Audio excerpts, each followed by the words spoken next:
Accept your death. It was a pretty slow day at work yesterday.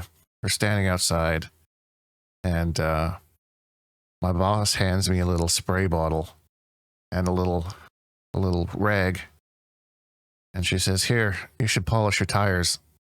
And I'm like, I didn't even know polishing tires was a thing. She's like, "Well, I'm going to do mine, so you might as well do yours too." I was like, "Oh, okay." I've never really done this before. I didn't really. I mean, it's pretty straightforward. Just spray them and wipe them down. Nothing too crazy. With whatever the spray was, some chemical guys stuff. But I mean, they looked nice. And he's like, doesn't that look how fresh and like fancy they look?" And I'm like, "Yeah, that looks nice." I'm not sure that's anything I would ever do. Well, I'm not getting paid to do it, but I mean, it does look nice. I can't hate on it. But there's just little things like that like people do. Like, she's kind of big into cars, so like, you know, taking care of that kind of thing. And cars always been like a utility to me. I've never really cared too much about what it is I drive or whatever. It just needs to get me from point A to point B kind of idea. So like, that's how I am. I'm not really a car person. It's just, you know, a way to get from point A to point B, like you said. Yeah, exactly. So like, I don't know, polishing. I mean, it does look nice. I can't hate on it or anything like that. But like, I don't know. It's just not something that I did take the opportunity to kind of clean down the inside of my car, and we basically did like a little car cleanse because it was so slow. Just like the perks of the job kind of idea when it's getting into the slower season, because it is getting. It was a bit of a weird summer because it was like super duper rainy at the start of the year, and then it just went from like super rainy to like just like insanely hot. So like people just couldn't paint, so we just weren't doing anything because people couldn't paint. And then like the last few weeks have kind of leveled out a little bit, and like this morning I've noticed it dropped significantly, and I can see some dew outside and stuff like that. So it's just been a weird year for painting weather. So we had fill a lot of downtime. So your business is like contingent on the weather? Oh, hugely. So you have like a lot of external painters, not like people like painting the inside of their apartments and stuff, right? But people like painting buildings and all that sort of stuff. So they obviously can't do it in the rain. Is that what you were saying? Yeah, that's basically it. So like the people that have been doing all the new builds, like, are basically the people that were keeping us busy during those times because they're inside. And it's pretty straightforward. There's no flooring or anything in there. They go in and they paint and they leave. So that it doesn't really matter too much for them. It does a little bit for some because like not all of those have like the air conditioning installed or going. So like if you're inside like a 6-story building when it's like 40 degrees outside, like that sucks. So you can't really paint. Yeah. You have to keep in mind I'm in the US, so 40 degrees is pretty cold, bro. 40 degrees Celsius, whatever that equates to. I think it's that's probably a lot. I would bet that's 100 Fahrenheit. Yeah, I would say it's probably close to 100, something like that. Little let's see. Yeah, 104 degrees. Jesus Christ. Yeah. So you're cooking inside a tall building. Like there are some painters that'll do it because like they need the money that badly. But a lot of them, they're just like, no, we're not doing that. That's a little bit too much. And yeah, they want the heat stroke, I guess. Yeah, I guess. I don't know. Hopefully they bring water. I mean, they're still kicking at the end of the day, so I don't know. You know, yeah, well, they go with the grind, bro. Whatever they say, you know, get that bag or something like that. Right. That's funny. Like in my industry, it's really predictable. It's always slow in the summer, and then it will start to ramp up towards the end of the year. So we're like right on the cusp right now. Like, is it slow and little bursts of whatever? But by this time next month, it'll be complete hell until well into next year. Yeah, I've always worked in like retail where like Christmas is like the super duper busy season. So it's really weird kind of at first when I was working there that's like Christmas is like the slow time. It's like you get the odd person that just wants to touch up a wall or something to have guests over, but that's like it. Well, because they're spending their money on something else, right? And that's how it works. Like during the summer, right? People are vacationing, kids are out of school and all that stuff. So no one's like, investing their money. But as you get close to like the end of the year and people need to get all their stuff done for their taxes, and then after, leading up to taxes, all the stuff that needs to be done, it's just like this 6-month block of pure chaos. Embrace the chaos, like new Cybot. Yeah, I would rather be playing Noob Saibot than working. That's for sure. I mean, if it's between playing Noob Saibot and working, I've never really played Noob Saibot, but I would rather do that. You know, I'd rather play some Mortal Kombat. But at the end of the day, I'd rather read the comments. Yeah, okay. I'm gonna starting off what we were kind of just talking about here. We have two of them. Harrison says came for the painting tips, stayed for the Mortal Kombat.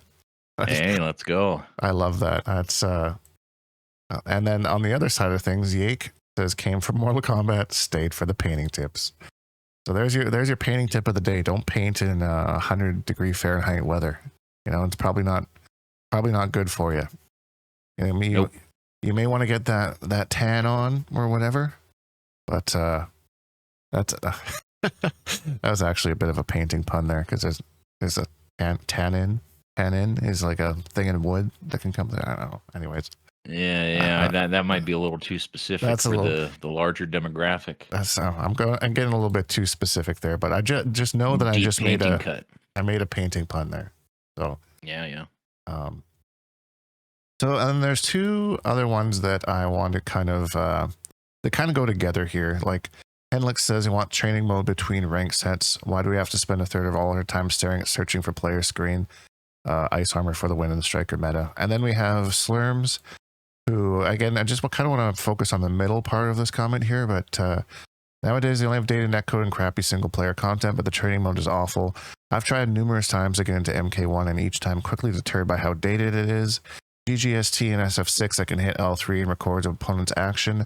So convenient. I can also hit a direction in that weird pad thing on the PS5 controller and immediately reset to the corner or switch to the right side.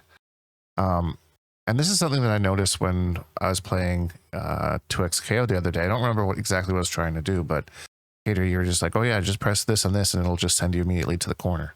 And I was just like, you got tired of dashing, running in to start your combo like you have to do in Mortal Kombat without setting the distance close, right? And I was like, just put yourself in the corner and it puts them right up on your nuts, and you know. Right, that's what it was. Yeah. But that just seemed like second nature to you, because I think that's like things in like Street Fighter has something like that. I do remember Guilty Gear has something like that. Just like little holy of life things, like little keybinds. Grand Blue, Tekken, basically everybody besides Mortal Kombat. Yeah, which is like the training modes I've spent the most time in, especially recently, has been Mortal Kombat and Virtua Fighter. And just those little quality of life things just aren't there for those games. And it's just not second nature for me. I'm bad enough in Mortal Kombat training mode. Just trying to record. Yeah, the whole let me sit in practice mode while I'm waiting for ranked thing is like a Tekken thing and a Street Fighter thing, and I feel like that should be the standard. And the games that I don't see it in are games that have like a lobby system, and Mortal Kombat has neither of those things. Right. Right. It is pretty lackluster, and it does feel like a chore. Like when you're labbing and you're trying to find tech and you're trying to figure out what counterplay there could be, and just going through the menus every single time and setting up a recording and then backing out. Oh, I have to set it back to the AI bot, not the recording menu, and then go down to the reversal of the wake up and set it to the recording. It just feels like you spend so much time flubbing around, where in other games, like Slurm said, you hit L3 and now or R3, whatever your shortcut is. Most of these other games, you hit a button, you start recording the AI, you hit the button to stop it, and then it just starts doing it to you. It's like so streamlined and so convenient, you know? Yeah, just it makes your time worth it. You know, nobody wants to spend all their extra time navigating menus and going through things. I mean, we play fighting games, and I feel like one of the biggest tenets of playing a fighting game is it's not necessarily how much time you're putting in, it's how you spend that time, right? And when I'm trying to be efficient with my time, and you got just things like that in a way, and all those little sorts of things just kind of add up, and it kind of just turns into whatever, like once you're into it. But once you start playing other games, you're like, yeah, that would be really nice to have. That'd be kind of nice. Yeah, exactly. Yeah. And like I've said that a lot, that like, yeah, it's not exactly like what you how much time you spend labbing stuff. It's making sure that you're using that time effectively. Because if you don't know how to, practice effectively, you're just spending your time doing stuff that isn't probably going to help you. You're just Dude, maybe right. And fighting games are more about, or are not just about combos. It's not about labbing combos. It's like counterplay, right? Like you need the bot to be good enough to do these sorts of things. And it is better. It's better than MK11 was, in my opinion, as far as like the recording stuff. Because I feel like when you go to record a reversal, like if you want to just have them poke, right? See if they can just poke out of this pressure, or you're trying to do a setup on knockdown. Can they poke me before it starts up, like sort of thing? I feel like in MK11, it just recorded everything. As soon as you hit record, and if your down one was 2 frames off, then that 6-frame down one now comes out in 8 frames because there's the 2-frame buffer because you were a little bit delayed. I think it might cut it off now to just like the first input, which is a little bit better. It feels more consistent in this game than it did in MK11, but it's still just kind of... Dude, the reversal, go look at the reversal options and the wake up options for AI and Injustice 2 and MK11, and there's things like throw and backdash and all that stuff, and that shit doesn't exist in MK1 for whatever reason. Not to mention all the other things that it launched without in practice mode that they added in over time, like pinning moves. Oh man, so basic. What else? There, like being able to control your meter. Like you couldn't even set it to, like it'd be like 0 bars or full bars. There was no in between. So without just turning all the bar off, it was not easy to see how much meter you were building, and you couldn't even do that if you were, say, practicing a combo that required meter to do.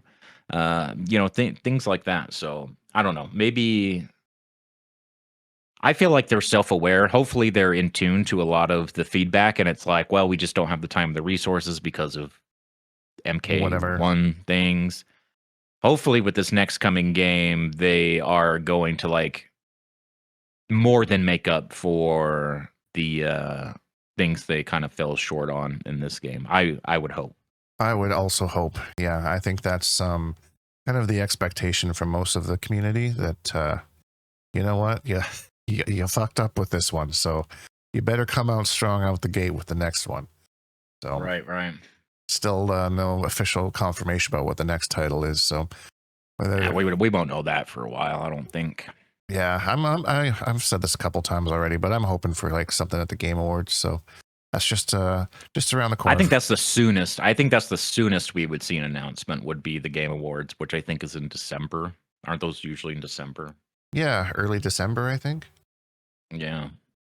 Which because you have like all like the AAA titles and stuff that come out in November just in time for like the Christmas season or whatever, right? So, most of those games I don't really pay attention to, so they're not usually for me. The Call of Duties and all that, the Battlefields and all that kind of stuff. Those aren't really games I play. I never watch that. I catch the highlights later. I'm not sitting there the whole goddamn time and watching all these things that I just could not care less about. Yeah, there's just so many. There's a couple things. There's a couple reasons I want to watch it. Like the Mortal Kombat, or Injustice possible announcement is just one of them. But I played the hell out of Expedition 33 this year, and I really hope that it wins a bunch of awards there. So I'm kind of stoked for that. It will. I bet it wins like best narrative, best music. I think with Silksong out now, it actually might have some pretty serious competition for Game of the Year, along with Blueprints and something else. But that Blueprints game, people have been talking about a lot. I've never even heard of it. That's interesting. I'll have to check into that. Yeah, I think we'll see how long, like, because I know Silksong is like super new right now, right? So it's the kind of the talk of the town. So we'll see how that kind of goes. I've seen a lot of people saying that like the difficulty level in that was like scaled up big time as opposed to the original Hollow Knight game. I think people saying that are maybe didn't play the first one. I don't know, because I haven't played it, but I haven't seen all the comments I've read about difficulty just seem like what I just read about difficulty in like any game, right? That's not just Star Wars or God of War, or just something that's, Hogwarts and something that's just going to kind of like hold your hand through it. Spider-Man, things like that. Right. And some of those games have like a little bit of challenge, but they have things like save states in the middle of a fight. You're in phase 2 of a boss fight and you die, then your auto save, you start at the beginning of phase 2, like in Spider-Man, right? You don't have to go through all the bullshit to start the encounter and skip the cutscene and start, all over again.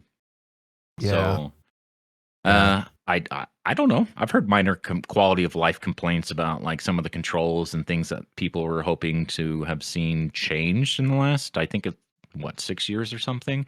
But this is like Expedition 33. This is a really small dev team, a really small Australian dev team. It's only a couple guys, I'm pretty sure, which is why it took so long. And they're all millionaires from the first one, and then they come out with this one, and it costs $20. That's like can't go wrong with that. I mean, obviously the money isn't what they're in it for, which is always refreshing to see, right? These I think it's great that and Expedition 33 are both like independent studios, and they're the kind of big contenders for Game of the Year right now. None of that Ubisoft or EA bullshit or whatever. And after what Larian did with Baldur's Gate 3 and stuff like that, I hope we're in a renaissance of independent studios, and we can start to really shut out these AAA games with like really predatory microtransactions and whatever they're going to do. I'm so tired of like the Ubisoft cycle and the Call of Duty cycle where they're just like shitting out a game every year or every other year, and it's kind of like a new coat of paint on the same basic thing. It's kind of insulting as a consumer, I'm not going to lie. And it's pretty funny. Totally. I did play the last Assassin's Creed, and the kind of things they implement, like their quests with, timed quests that give you these rewards for their little in-game battle pass and stuff like that, treating it like it is like, a fighting game or a League of Legends or Overwatch or something, where I think that battle passes kind of like make more sense in that sort of thing, because you play those games all of the time, and it's like Assassin's Creed is not one of those games, and it'll never be one of those games. And it's like it's just, I don't know, that shit annoys me. But anyway.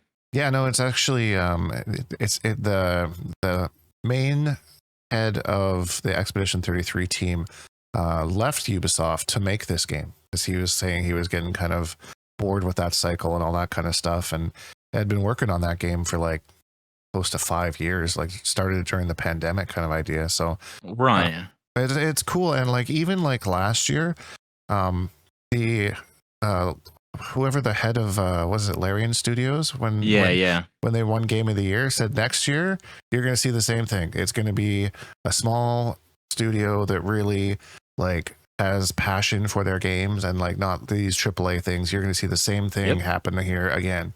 And you can see the passion, right? In like Silksong, Expedition 33, right? It's not like, oh, we've got this Call of Duty blueprint and this is the game loop and this is whatever. We're just going to try to introduce a couple new elements or tweak a few things to make it seem shiny and new. Or like Madden 2025, you're essentially buying the same game. It's just the 2025 version.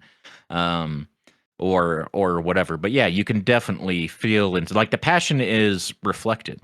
And I'm pretty sure their studio for Expedition 33 got bigger over time, right? They built their studio around that game. It started really small, and then as things just started to kind of go on. But I really hope that's the trajectory things are going in general.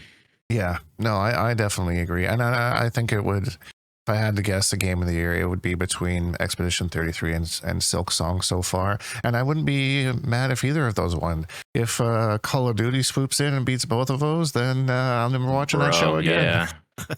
I'm never watching that show again if that shit happens. But rigged. Yeah, get that Jeff Keighley guy out of here, Anyways, we should talk about some Mortal Kombat stuff. So recently we got the group stages released for Final Kombat, which is coming up in not this weekend, but next weekend, I'm pretty sure. So that's pretty exciting. So I got them in front of me here. So Group A, we have Sonic Fox, Snake Doe, Y-Tex, Anna's Bananas, and FGC Boy, which is a really, really interesting bracket. Snake Doe, of course, like kind of just sneaking into the finals in the last event. We saw that. I think the favorite in this group is definitely Sonic. Because is it top 2 or top 4 that make it out of here for the groups? Usually it's 2 people out of every group, right? So we have 4 groups, and then 2 winners out of each group forms the top 8. Right. Okay. That's kind of what I figured. So Sonic would be like my total guess for getting out in the first spot. And Me then too. Not just because Sonic is Sonic, right? But Snake Doe, Ytex, Anna Bananas. I'm sorry, I don't know FGC Boy, but those other three, all live on different continents, and the only experience they have against Sonic Fox would be playing at other offlines. Because I right. don't think that Sonic plays in those connections. Maybe. Yeah, I'm not 100% sure. I know that Sonic and Snake Doe have played in bracket before.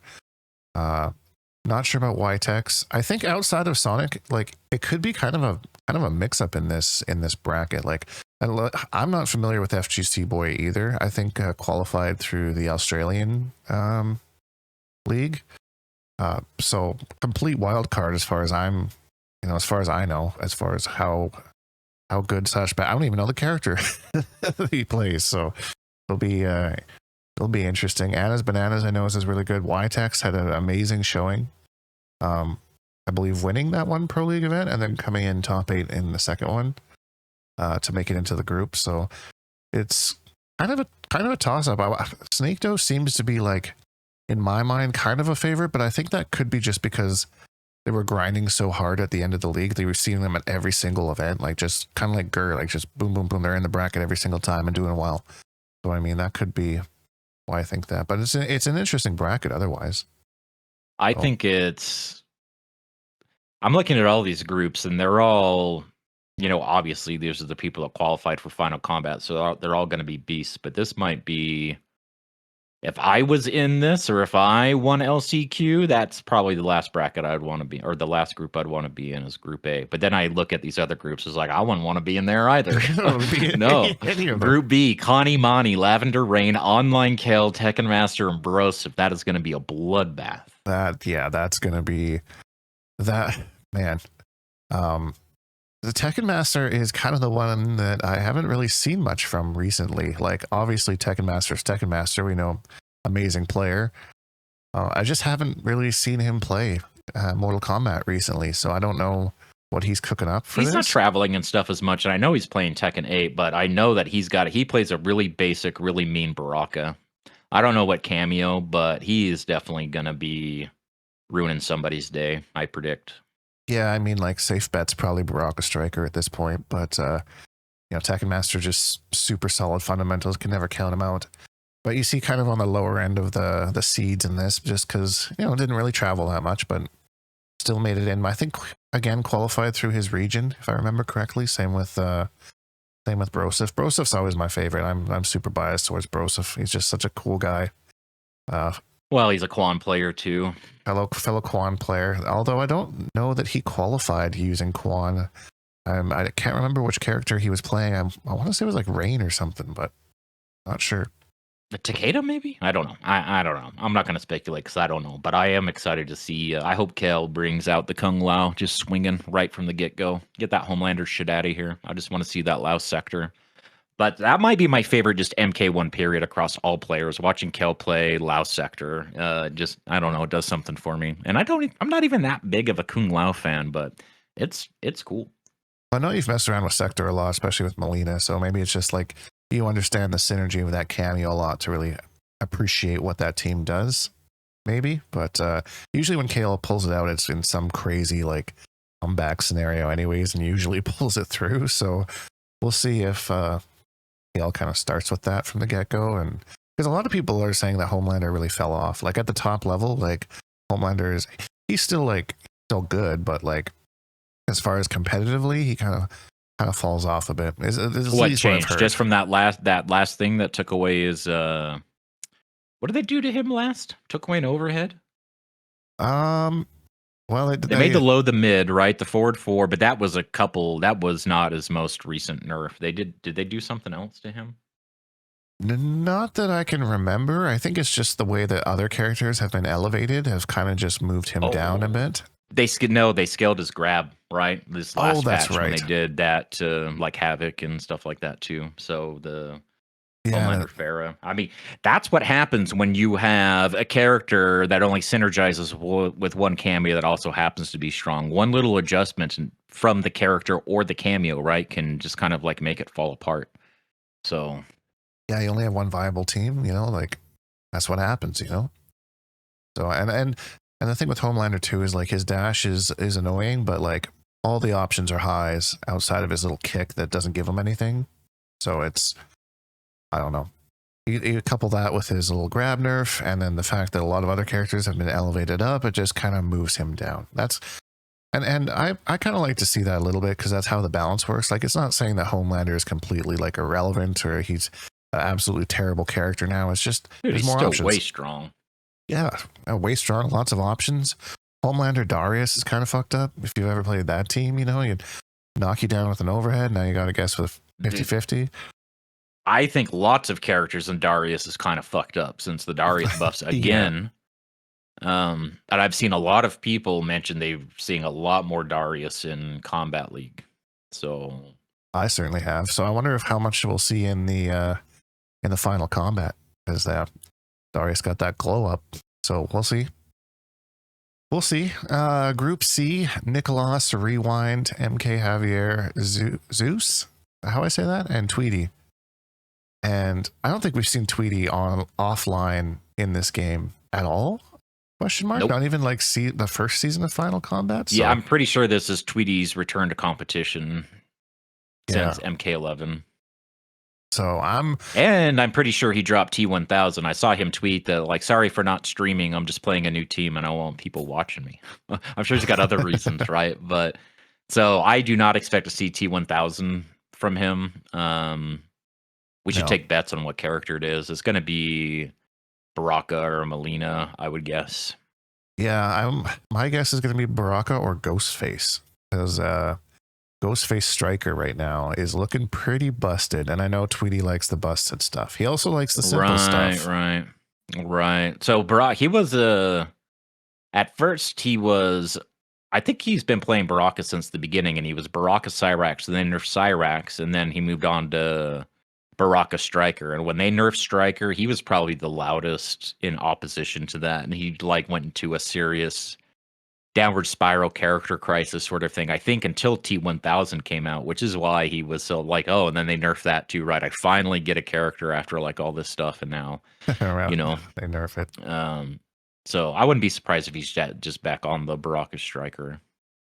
But I mean, that's the risk you take when you just play top tier, right? Is that like, you know, one update and you're learning a whole new character, because you just want to bounce around kind of idea, right? And if that's what you're into, that's what you're into. I'm not super into that. That's why I've kind of stuck with Quan this whole time, you know, even though through thick and thin he hasn't been that great, but you know, now he's more manageable and I don't have to learn a whole new team or anything like that, you know. If I do, it's just for fun. So this is also the first group where I'm not 100% like, I'm pretty sure Connie Monty will come out on top in Group B, but this is the first group that I'm not 100% certain that Nicholas will come out as the top, because like we've seen Rewind, you know, kind of get up and above over Nicholas a couple times this season. No idea how Tweety's going to do. MK Javier, we know, is solid player, so this is a really interesting group. Yeah, Javier and Rewind are really, really consistent, I feel like. I don't know. I kind of want to see. I feel like Nicholas, Scorpion Prox, Connie Monty, Sonic. I'm just kind of looking at this real quick. These are people that like play the meta, right? And they have many characters. They're playing whatever's relevant, whatever's going to be like the most optimized. I would rather see some character loyalists make it through. So like Anna Bananas, Ytex. I would say Kel to a degree, because he's got just like his couple little, and Homelander's pretty meta, but Kung Lao definitely is not. No. Javier plays the most boring Scorpion I've ever seen, but it's super effective. Super effective, yeah. And I would call him a loyalist. Tweety plays just that, like, not bouncing around and stuff, right? I don't know how you want to define character loyalty, right? Because he's played multiples, but it's usually just one at a time, right? Dedicates himself to a character. Yep. And that last group, Faisal, who's one of the premier katanas of the world. I think he plays some other characters and stuff too. Yeah, Faisal. Last time I tuned into one of his streams, I think he was messing around with some Havoc. So I'm not really sure if kind of switching it up a bit or whatnot. But the last group is also super interesting because you have Facehell, BGY, Scorpion Prox, Shulita, and then the LCQ winner, whoever that is. So that's another group that I would not really want to bet on who comes out on top in. Because Faisal and those top 3 names, I'm sorry, I don't know who that 4th name is, but I feel like Video Games Joe is like really, really threatening. Like he doesn't have the most consistent results, but I feel like if he's on his game, no one has beaten him, and he might just have like some off days, which kind of contributes to the inconsistency. And this is just, right. I don't know. I don't follow him super closely, just what I've seen from streams from offline events and stuff he's gone to. But I remember watching him come up playing Shao in MK11, and I think, and he's from like the UK. I'm pretty sure Yep. he had some good people to play with and all. Like started learning the game and all that sort of stuff. Just an absolute monster, absolute beast. And he's super scary in this game too. Like when he's on, and he could absolutely destroy anybody in his group if he's, had his coffee that morning or whatever. His coffee that morning. Yeah. Yeah, no, I definitely agree with you. Because again, we haven't seen a whole lot of him this season. It's been, because he went to Combo Breaker, qualified for Final Combat, and I was like, all right, peace. Yep. I mean, he lives in the UK. Like, why spend all that money and time and stuff if you don't need the points? Yeah, and then the versus fighting was in the UK, so just wait for there and just kind of pad your standing a little bit with a good performance, which he came out, I believe he got top 8. And yeah, that's the story. So be interesting to see. I'm excited to watch it. I have the weekend booked off work to watch the LCQ and the whole Final Combat weekend, so I'm stoked to see how that goes. But that's basically all the Mortal Kombat news that we have. Oh, there was a couple things. There was a official release date for the Legacy Collection. I believe October 30th is the official date that it's launching. So I'm pretty stoked to get into that. I probably not going to play a lot of the games in there, but more of the games I missed, like Special Forces and that kind of thing. Mythologies I haven't played since I was really, really small, and I believe it was too hard for me at the time, so decided to go back and revisit that. And there was also a too hard, huh?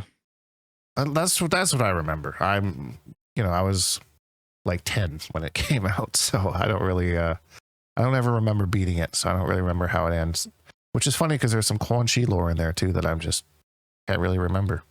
But there's also a book or something that's coming out like a couple days beforehand about like the Mortal Kombat visual legacy or something like that, which looks kind of interesting. Cool. So yeah, I'll probably pick that up as well, just to have, since I'm a Mortal Kombat fan. So, and then did we talk about the movie getting pushed back last week? Because that's a thing that happened. I don't think we did. Yeah, that got pushed out like another 9 months or something, right? It's supposed to come out in October, and now it's coming out in like May or something like that. So okay, so not quite like 9 months, right? But definitely a big fair chunk thing. Yeah. So I mean, what else is coming out that weekend? The stuff that goes into like releasing movies isn't just necessarily if it's done. Like there's brand quote I'm using finger quotes, brand new movies that hit theaters that were done filming like 3 years ago, right? It's just a matter of like, oh, I guess we'll release this now. Or we don't want to put it up against something else that's coming out this weekend because we want to have those box office numbers, right? That big of a delay I don't think it's unheard of, right? If it is just a date, they don't want it to come out the same weekend as something else.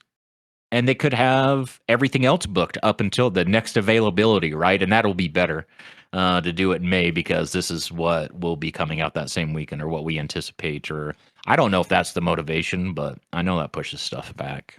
Yeah, I'm actually really curious because, like you said, usually if it's the same time as something else, they'll just move it like a week or two. They won't move it like months ahead.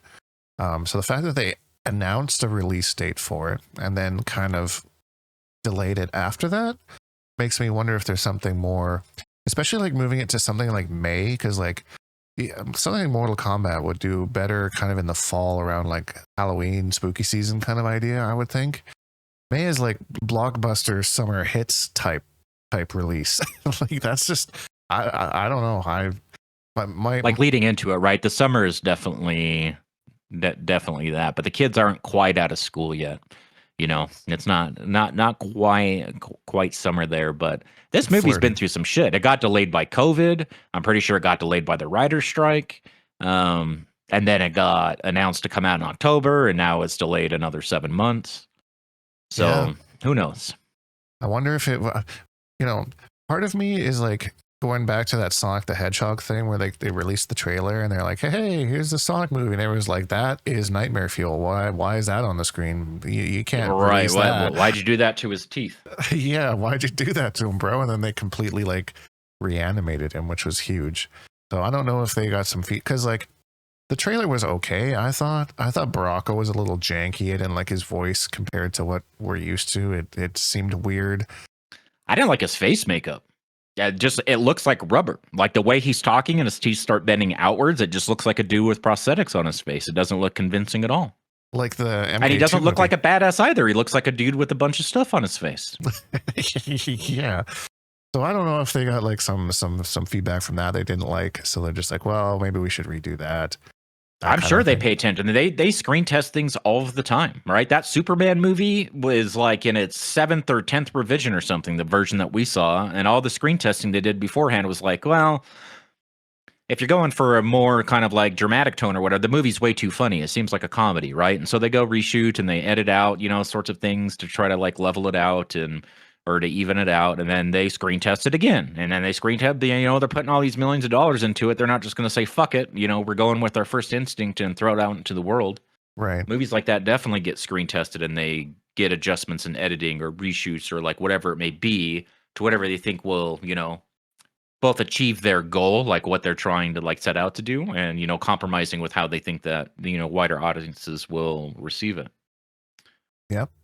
Yeah, for sure. So I don't know. I'm not sure why they delayed it or whatnot. We'll see if anything's different when it comes out. I was pretty stoked to see it, to be honest. I had some high hopes for it, especially after the last one was a bit of a. It was fun. I'll say it was fun. It's okay. Yeah. It had its moments. It did have its moments, and it had some good actors and some good designs, like you were saying. Hell Natara yeah, Scorpion and Natara was sick. Scorpion and Sub-Zero were both super sick and excellently cast. Kano was kind of the sleeper. Everyone was like, ew, like he doesn't look like Kano, but he was the best part of the whole movie. You know, There's a lot of things to consider going into this. I'm excited for kind of see Carl Urban in that role a little bit, and some of the other how like Sub-Zero and Noob Saibot kind of a thing kind of works. So it'll be fun to see how that all shakes out. So movie talk out of the way. I do want to talk about some other things I was doing this week. I checked out some of this 2XKO business on my day off with Hater and Carl. We were all kind of playing. I was labbing. We were figuring out some combos, and I gotta say, out of all the fighting games that I've played, that is probably the worst tutorial I have ever gone through ever. There was just so much stuff left out, and I do have to give it a little bit of credit because it's in beta, right? So like, I'm assuming that by the time it actually has a quote unquote official release, that it'll be like back to what a tutorial should be. But I was definitely really frustrated trying to go through that, trying to be like, what are you talking about? What is any of this? Like, yeah, I got a survey from them, and they asked a bunch of questions about the tutorial and, you know, like what you think about it. Did you learn anything? Did it make sense? Was there stuff that it didn't cover? Or, you know, things like that. It's also missing things like, you know, character guides or combat trials or combo trials, right? To kind of give you an idea of what the character's even literally supposed to do. That's kind of missing as well.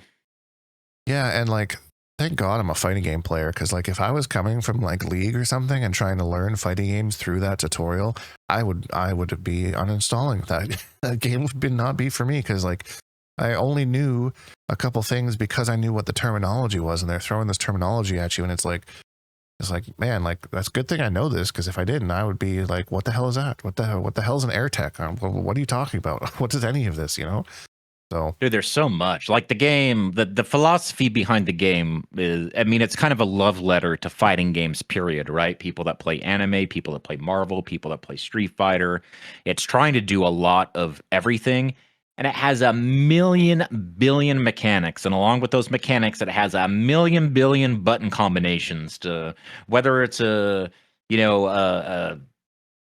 parry, a dash, a push block, whatever it may be. There's like, right, I don't know. I was pretty like on the first day, I was not feeling it like at all. And the control scheme, oh my god, trying to remap my brain. So I've been playing a lot of Street Fighter. So I play on leverless, right? So my top row is my punches. I've got 3 punches, and my bottom row is 3 kicks.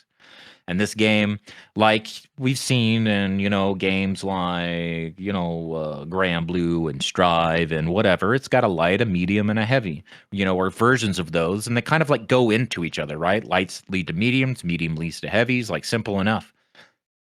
But I know my crouching light, which I'm hitting, that's normally my light punch button, like in something like Street Fighter or even Mortal Kombat, right? That's my...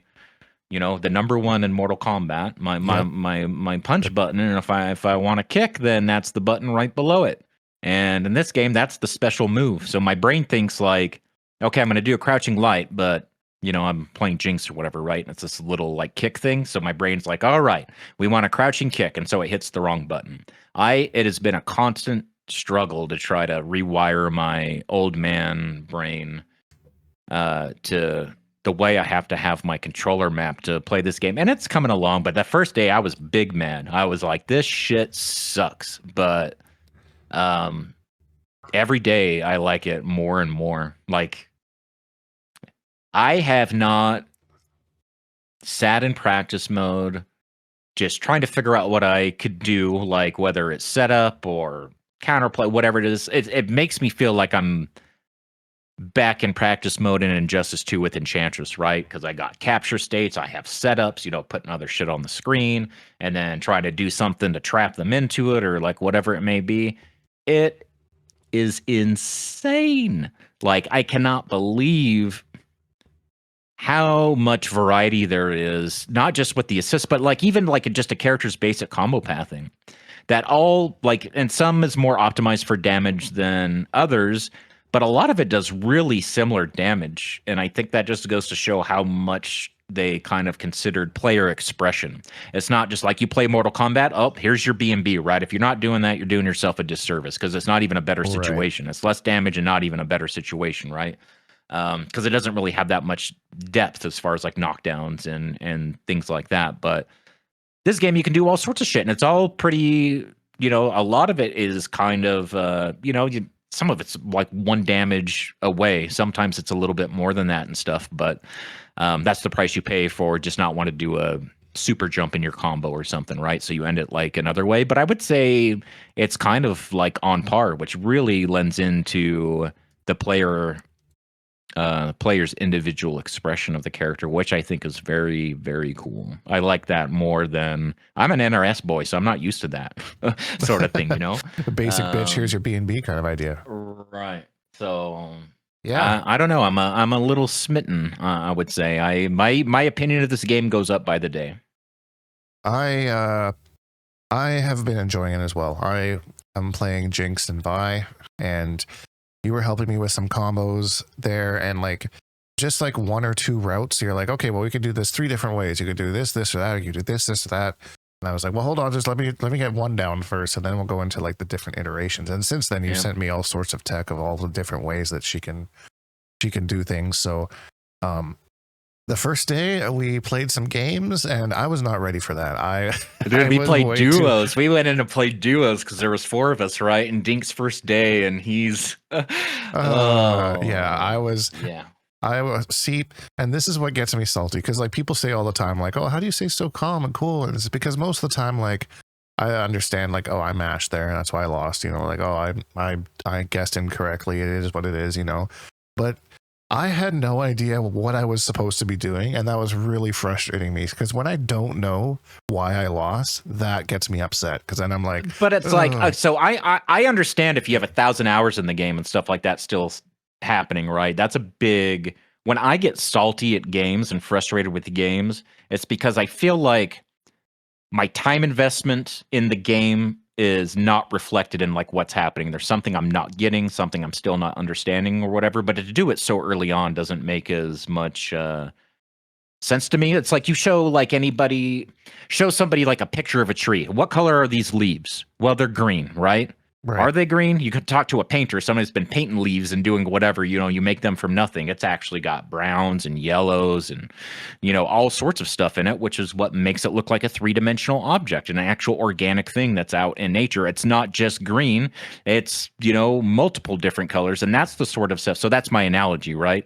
So your leaves are green right now, but the more you play, the yellows are going to start to pop out more and you're going to start to see real separations like, okay, the pressure ends here or they're resetting me here. Or Carl and I played probably 200 games yesterday, right? And as it went on, and I was really scouting for those sorts of situations. And I know when I'm on the right track because he'll start adapting back. And it's like, oh, he's doing something different here. So that means whatever I did last time, It's working. It's just the way that you kind of internally categorize things like that. But I mean, there's so many people that are in the same boat. And that's why, we were talking just a minute ago about all the different combo paths and all the whatever. I'm just trying to pick one combo path. So I've been playing Jinx, right?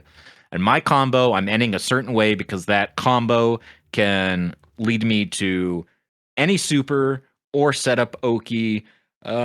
Just really basic. And as soon as that's down and that's muscle memory, I'm not even thinking about it. I'm just doing it. Right. As soon as my brain is in a place to where I can just kind of like do that without feeling like I'm going to drop the end or something like that, then I'm going to start doing weird variations. And so much shit happens in this game, especially if you have things like traps and bombs and things like that, and people get hit and they're in the middle of the air. It's like, shit, how do I convert? What do I do? What do I do? But it's fun. You just try to pick it up, and then you dropped it, and then it's like, okay, so for next time, I'm going to try this after my crouching heavy jump cancel or something, I'm feeling pretty positive about it at the moment, outside of a couple things that I feel like won't even be an issue later. And I've been playing with the sidekick fuse. So the game has, for people that don't know, they have fuses that you can pick that enable, like you can use your assist 2 times in one sequence, or you can freestyle with them. Like you can, you tag them in and out, and you end up with these like some of the insane shit Sonic Fox has been posting, right? With this freestyle fuse for the mix-ups and left, right, and like whatever the hell is even like happening. But for like people like me, they've got a couple ones for like the people that don't want to learn 2 characters, right? They've got the sidekick and they've got the Juggernaut. I've been playing the sidekick. And that's basically like playing MK1. You're a main character and you have an assist, and it has like a couple abilities that helps you with your combos, helps you with your pressure, whatever. But in my mind, and we were talking about this when the first day that you were playing, right? In my mind, when I'm calling an assist in 2x KO, I'm thinking about Sector's missile and like using it in the same sort of situation, right? Where it's going to lock somebody down into a pressure situation, or it's going to allow for a mix-up, or it's going to extend a combo. And that's been super helpful. And as soon as I feel comfortable enough with just that one character, with just some assists weaved in, then I'll probably do the opposite, right? So I'm kind of jumping between like Vi and a Lowy for my little assist, and then I want to do sidekick with like a Lowy with like the little Jinx assist and get like used to that, get used to Lowy's combos and what Jinx is doing while she's an assist. And as soon as I feel comfortable with both those things, I'll probably just go to a regular fuse and start working on the tagging and all that stuff. But I'm in no rush for that. Not at all.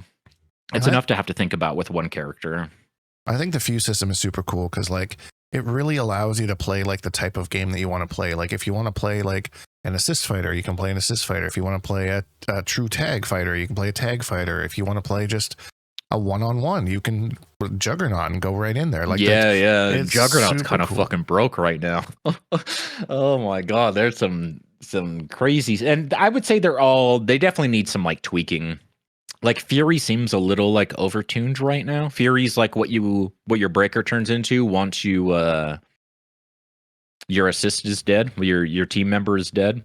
Right. So your Juggernaut, you don't have an assist. You just start the round with it. Round start Fury, which is an increase in damage, and you can like jump cancel and dash cancel all of your normals. You get an extra little launcher with it. And in Sidekick, you kind of get it built up because you technically have an assist, but they don't have a life bar. And so you already start in Fury, but you have to build up the meter a little bit, it seems. But you have that option and stuff as well, and it's cool. Double Down's super fun.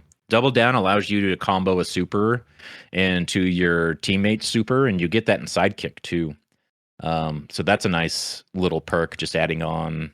I gotta say, after playing pretty much all day yesterday, I'm so sick of some of the super animations because they're so liberal with bar, right? And it's just Right. like Carl and I just dumping our meter on supers at the end of every single sequence. So I was like, I don't need to see this again. Oh my god, the little catchphrase every time this Super 2 comes out is kind of grating my ears at this point, but Right. it's pretty fun. I might mess around with Sidekick the next time that I boot it up. I just haven't should. had much time because like Sidekick just sounds more along what would make it easier for me to learn the Yep. game, and then I'll agree. switch up after that. But I like playing Jinx. Jinx has been fun. The tools that she has, like once I kind of figure out how everything's supposed to work, I think I'm gonna have an actual blast with the character. That first day was a little rough for me, but seeing all the stuff that you can do and seeing like things being put together, and Hater's been sending me all sorts of tech with Jinx and that kind of a thing. So it's like, it's definitely the character I want to play. And like, I feel like if I'm going to play this game, I need to like kind of stick with it, because I'm going to have probably the same problem I'm going to have with like Tekken and those other games where they're going to be adding more characters. And eventually I'm just going to be like, I don't want to learn all those matchups. Like, why would I do that? So Right. So again, yeah, there's only 9 characters right now. The 10th character is going to be released, I think, when they're ready to take the game out of beta. So it'll be when it's officially released. So right now we're like in a soft launch. They're not going to take it offline except for maintenance and stuff. So but it's closed beta. You need a code to get in. So we're going to have like 10 characters, which is it's a way to not feel so underwhelmed. People are bummed out that there's not a lot of character variety, but I'm honestly relieved because that's way less shit to have to learn as far as like matchup knowledge. But I say that because I was thinking, right, if Jinx wasn't in this, I would probably have a hard time playing the game because I don't feel like I vibe with anybody as hard as I vibe with her. So yeah, I kind of feel the same way. There's I need to like, if I'm not familiar with an IP or whatever, I need like a character that I can like just be like, okay, well, this character's kind of cool. I need to play it no matter how good or bad they are. I just need to like vibe with them. Right. So she totally, like, personality wise, the way she looks aesthetically and like her personality is definitely like the Harley Quinn, Melina, Jury, Tira from Soul Calibur, that sort of thing, maniacal lady sort of thing. But it's so fun. She's got the little fish bones missile, right? And when you use it, like because you play games and characters announce the moves they're doing. There's a sound effect that goes out with like Street Fighter is really big on that, right? Like, burning knuckle, when you do the burning knuckle and things like that. And when she shoots her missile, she goes, pachoo, pachoo. She's like making the sound effects with her voice. Dude, I find it really, really charming. That's the way to my heart. My cold, calloused heart is things like that. I just think it's so funny, and it just makes me want to play her. I just like her. Like, I'm kind of invested beyond just the mechanics, right? I'll make her tool set work because I just want her to be on my screen. So, yep. Yeah, I'm actually off work tomorrow, so my plan is to dive into that game a little bit more, maybe learn a little bit, try some setups and whatnot. So I'm pretty excited to get back into it because I it took me a little bit to get into it, and then I definitely should not have played any games yet. I was just a little bit too green for that.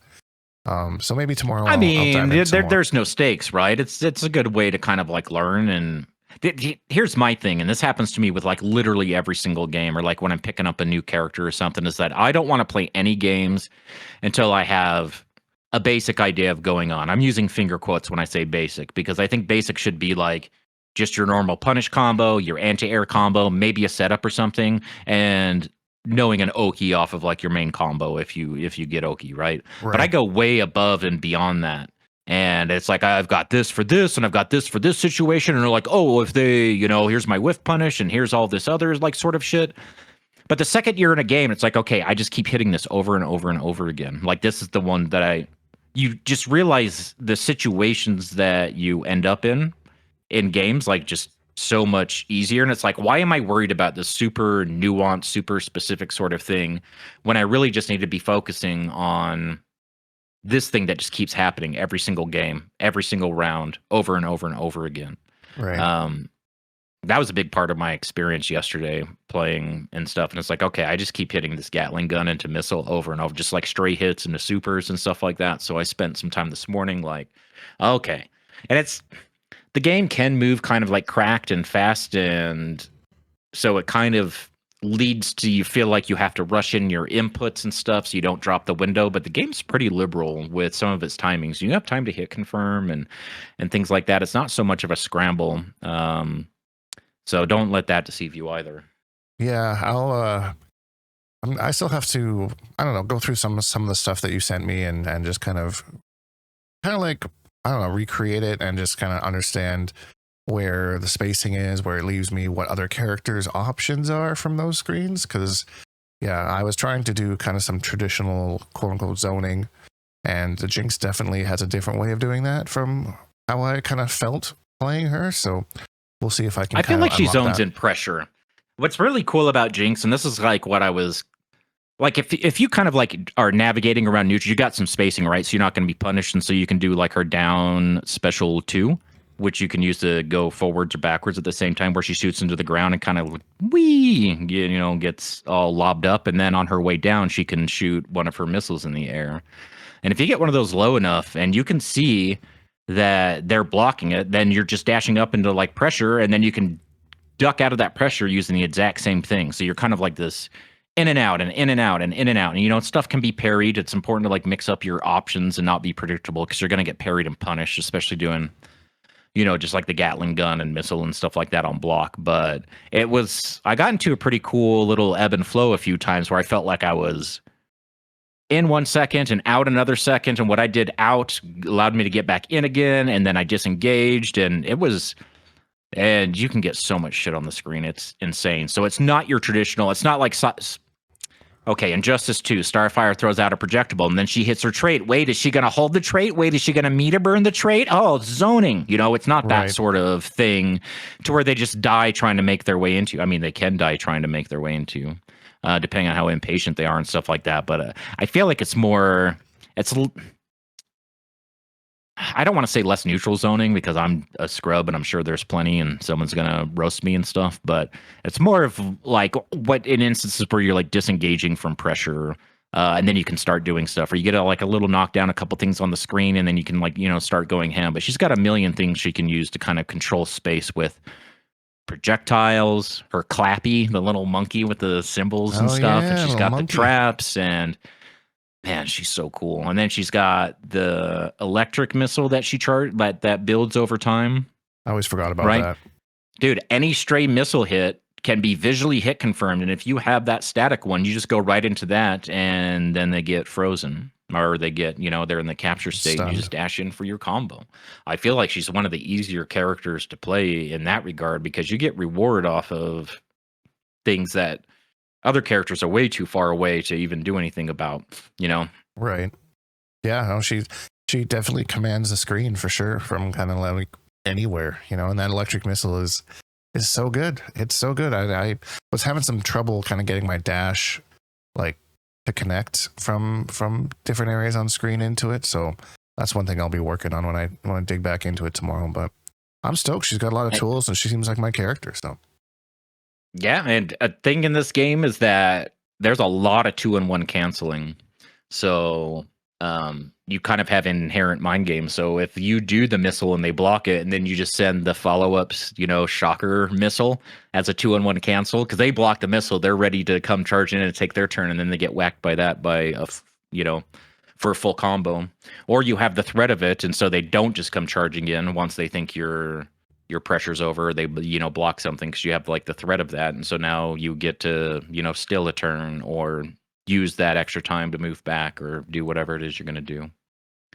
It's a good time to be a fighting game player. I tell you, there's lots of them out there. I still have the Virtua Fighter 5 beta. I haven't even really touched. I got into, and I went to practice them a little bit, but the whole thing is a netcode. I haven't even got a chance to check that out. So between that, 2XKO, Final Combat's coming up, and we'll see what comes up on the horizon. It's a good time to be a fighting game player.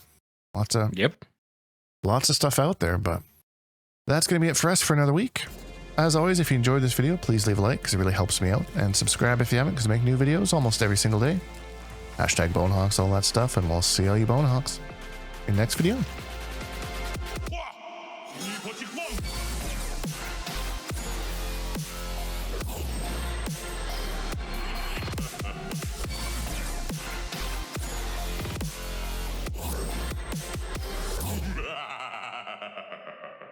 Accept your death.